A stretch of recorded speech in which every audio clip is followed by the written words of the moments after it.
Қайырлы күн, миллионерші оқырмандар, қалайсыздар?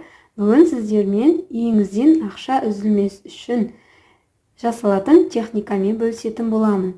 Ең алдымен үйдің тазалығына мән беріңіз. Ескі заттардан, 1-2 жылды киілмеген киімдерден тазалап отыру керек. Үй, ас үй және де әжетхана әрдайым шаң тозаңнан таза болғаны жөн. Үйде дастархан басында ұрыс шығармау керек. Өйткені 40 күндік берекені алады.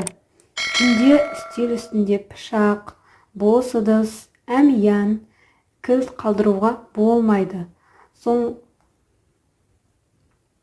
Сіздерге осы керемет техникамен бөліскім келеді.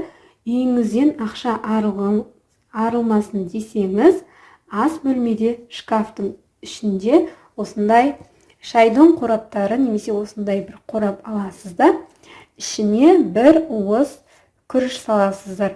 Мен ішіне бір уыс күріш салып қойдым.